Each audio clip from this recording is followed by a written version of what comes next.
Food carries memory. For Black families, certain dishes aren't just meals, they're survival stories, celebrations, and connections to ancestors who turned scraps into feasts.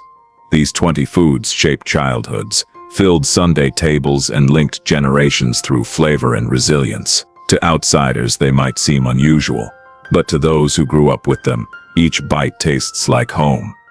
History and love passed down through cast-iron skillets and whispered recipes that no cookbook could ever capture. Black-eyed peas, the luck bringer. Black-eyed peas came from Africa with enslaved people who planted them in small garden plots and turned them into tradition. Every New Year's Day, pots of peas simmered on stoves across the South, filling kitchens with the earthy smell of onions and smoked turkey necks. Families served them over white rice as hoppin' john alongside collard greens and cornbread, believing each spoonful brought good luck and prosperity for the year ahead. Elders made sure everyone, even picky kids, ate at least one bite, insisting it would bring blessings. The ritual felt sacred. Relatives dropped by with empty plates, exchanged hugs and hopes, then sat down to bowls of steaming peas.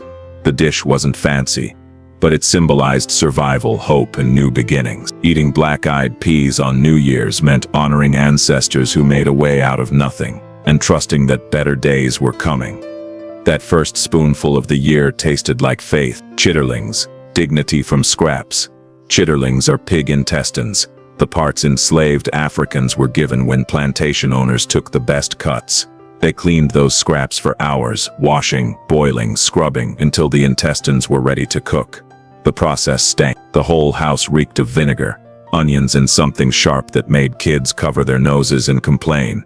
But grandmothers kept stirring, adding hot sauce and seasonings, turning leftovers into something edible, even delicious. Chitterlings were usually cooked during winter holidays when hogs were slaughtered and extended family gathered around steaming pots on back porches or in cramped kitchens.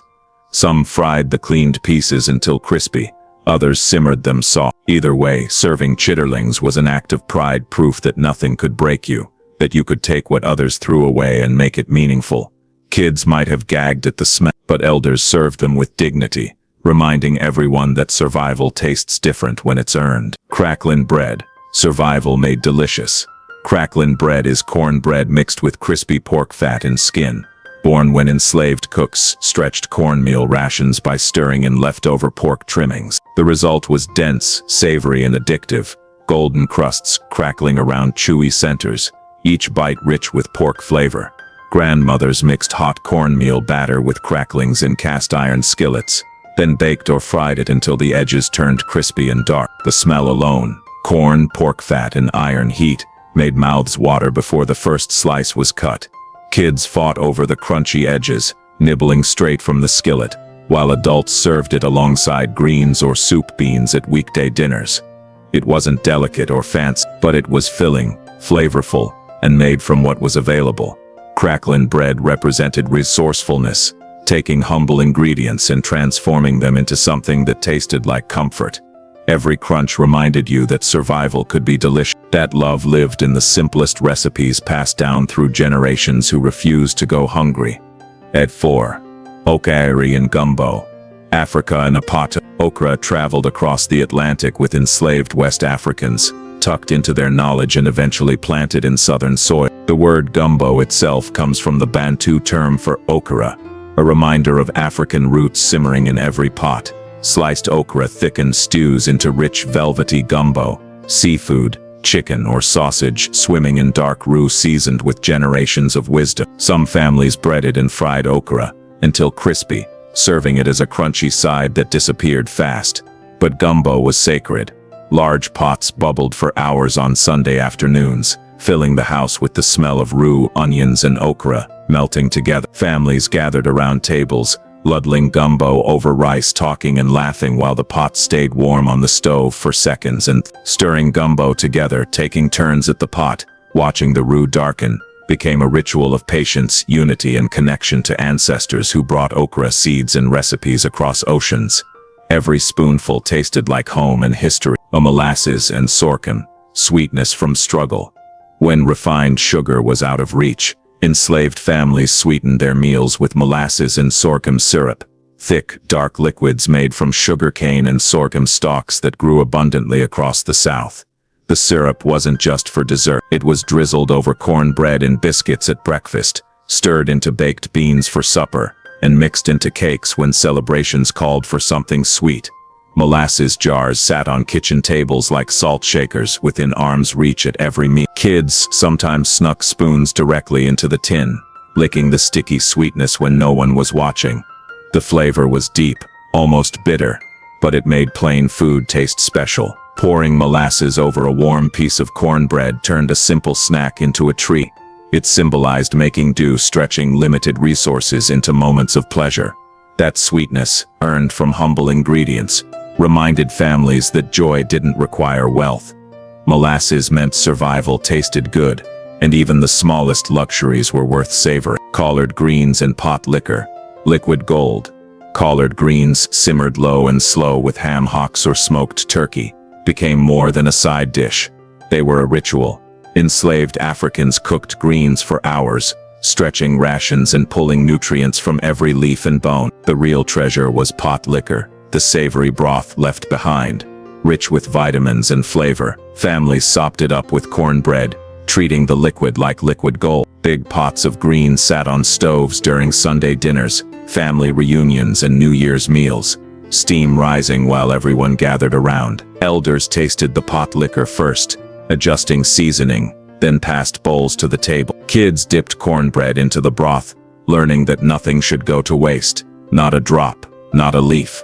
The greens themselves were tender, smoky, and satisfying, but pot liquor held the soul of the meal. It represented using everything, nourishing the body and spirit, and honoring ancestors who turned scraps into sustenance. Every sip was survival, every bite was love. 7. Sweet potato pie, sacred. When enslaved cooks couldn't access African yams, they adopted local sweet potatoes and turned them into spiced, silky pies that became the centerpiece of Black gatherings.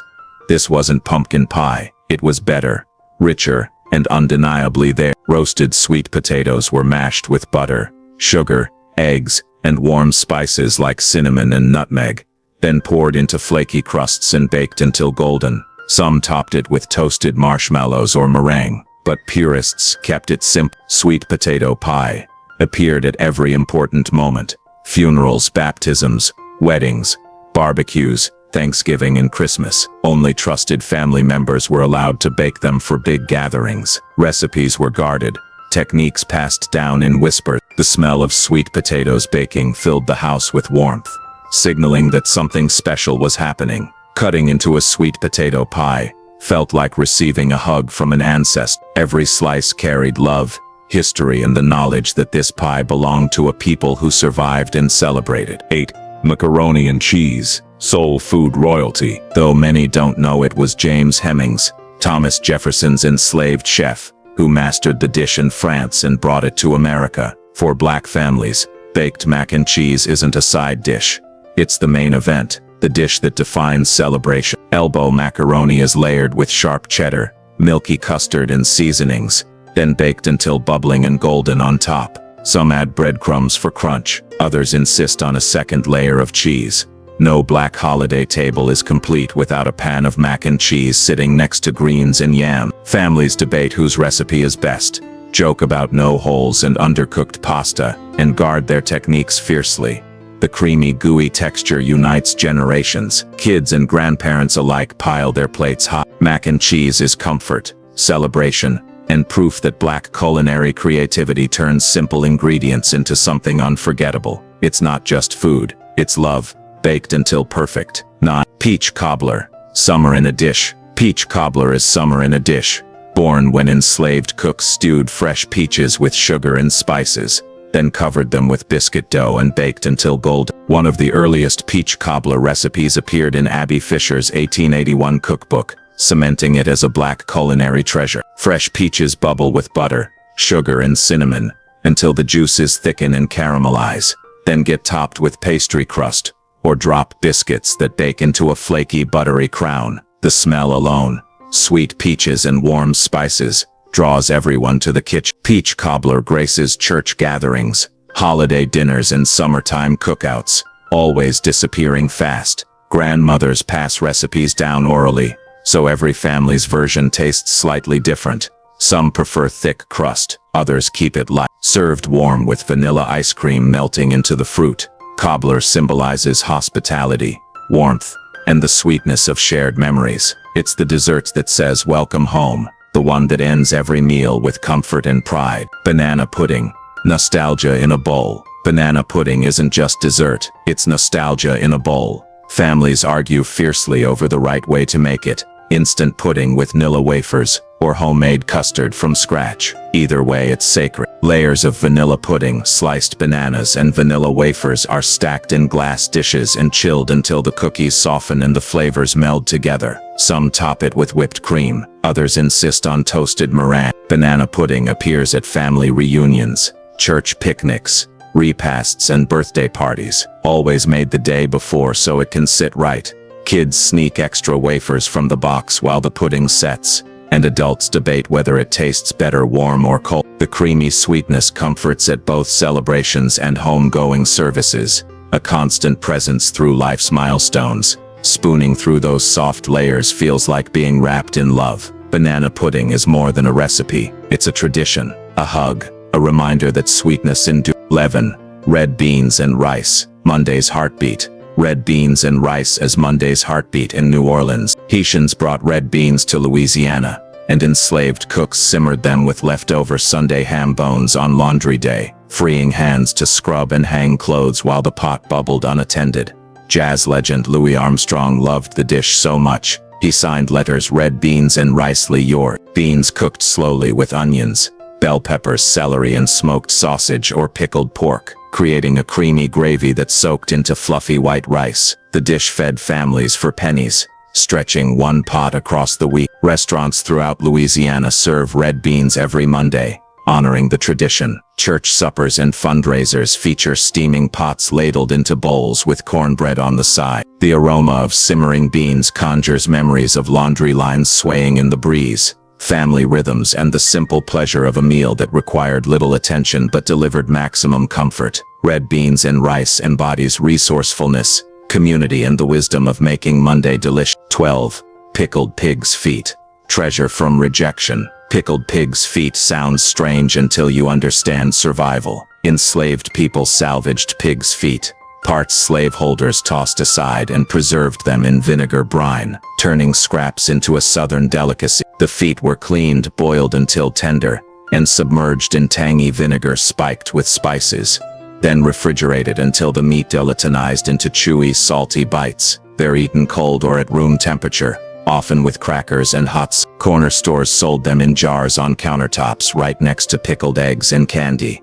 Grandparents nibbled pig's feet at fish fries and family gatherings, savoring the vinegary punch while telling stories that made kids laugh. The distinctive smell, sharp, briny, unmistakable, sparks instant memories of convenience store counters and relatives who relished every rubbery morsel. Younger generations might wrinkle their nose, but elders insist pig's feet are a treasure, proof that nothing was wasted, and that flavor lives in the most unexpected places. Every bite honors ancestors who turned rejection into tradition. Hot water cornbread, simplicity perfected. Hot water cornbread is the simplest, most satisfying bread, made when flour was scarce and speed mattered. Boiling water is poured into cornmeal and salt, forming a thick, sticky dough that's patted into flat discs and fried in a skillet until golden and crispy. The exterior crackles, the inside stays tender and steamy. Families served hot water cornbread with pinto beans, greens, or fried fish at everyday dinners, and it became a staple at Juneteenth celebration. Learning to make it with elders is a rite of passage, watching them shape patties with bare hands, listening to the sizzle when dough hits hot oil, smelling corn mingling with butter. The bread disappears fast, grabbed straight from the skillet by kids who can't wait for it to cool. Hot water cornbread represents resourcefulness and tradition passed down through touch and sound. It's not fancy, but it's perfect. Proof that the best recipes need only a handful of ingredients, a hot skillet, and hands willing to carry on what grandmothers taught. Red drinks, freedom in a cup. Red drinks are freedom in a cup. At Juneteenth celebrations, pitchers of ruby-colored beverages made from hibiscus, Strawberries, red Kool-Aid or punch honor West African traditions of red drinks like bissap and symbolize strength and resilience. The tradition traveled across the Middle Passage, surviving to mark emancipation. Homemade hibiscus tea is sweetened with sugar and served ice cold. Berry punch is mixed in large jugs and spiked with citrus or spices for complexity. Some families use red Kool-Aid,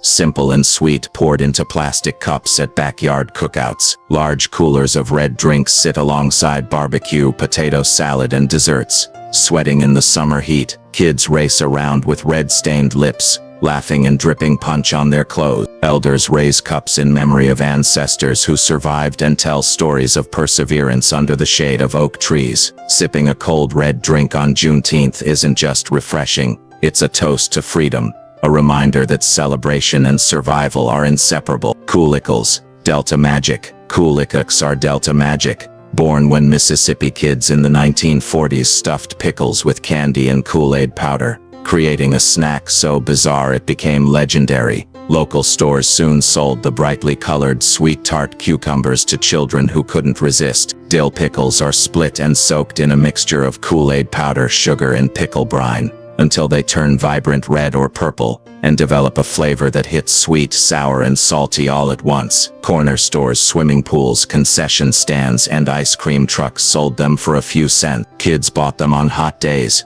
biting into the neon-colored pickles with sticky fingers and wide grins. The taste is shocking at first, sweet clashing with dill, but it's addictive, playful, and unmistakably Southern. Parents warned kids not to ruin dinner with the brightly colored treats, but nobody listened. Koolikals represent childhood creativity, summer freedom, and the joy of turning ordinary pickles into candy. Every bite is a memory of Delta summers and the fearless flavor experiments of youth. 16. Ham hocks. Flavor bombs. Ham hocks are the lower joint of a pig's leg, smoked and salted into flavor bombs that transform simple dishes into soul food magic. During slavery, ham hocks were considered undesirable scraps and given to enslaved people who turned them into treasure by simmering them for hours with greens, beans, and stews. The bone marrow and collagen melted into broths, enriching every. Ham hocks buried in collard greens, black-eyed peas, or lentils became the heartbeat of Sunday dinners and holiday gatherings. Some ate the meat straight off the bone,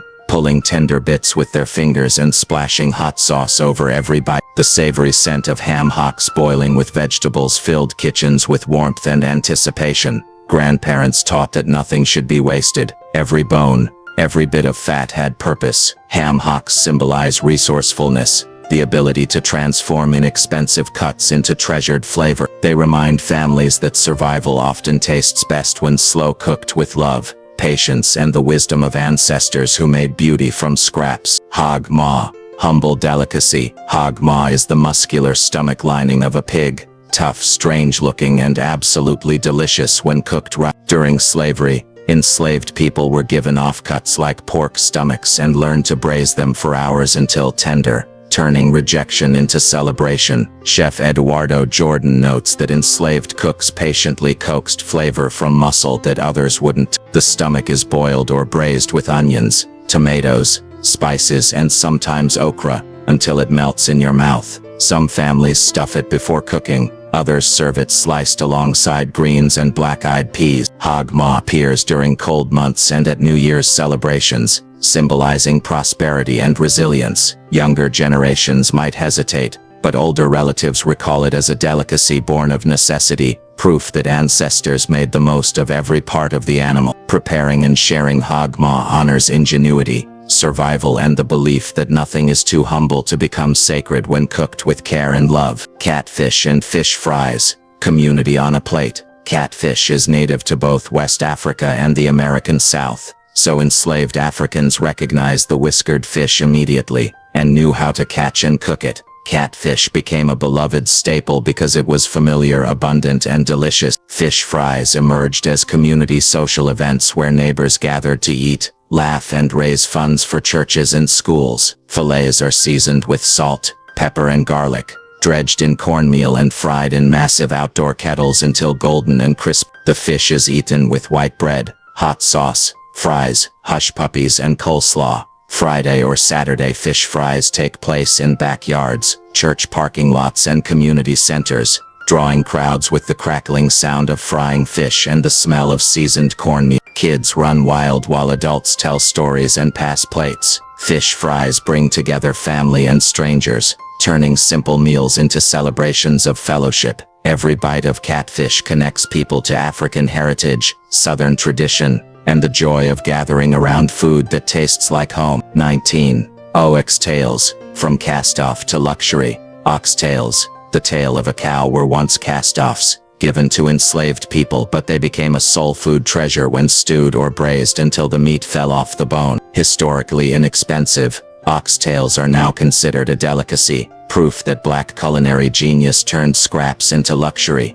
The tails are seared until browned, then slow cooked with onions, garlic, carrots and spices for hours until tender. The rich, velvety gravy is poured over rice or mashed potatoes, soaking into every grain. Oxtails grace Sunday dinners, special occasions and restaurant menus, specializing in Southern and Caribbean cuisine. Families reserve them for holidays because prices have risen as demand grew. The long simmering process fills the house with savory aromas, signaling that something special is cooking. Sharing plates of tender oxtails reminds people of gatherings where patience, love, and resourcefulness were celebrated. Oxtails symbolize transformation, taking what was discarded and turning it into something so delicious that the world finally noticed. Every bite honors ancestors who saw value where others saw waste. Neck bones, the forgotten treasure. Neck bones are the final lesson in resourcefulness, vertebrae from pigs or cows that slaveholders considered worthless,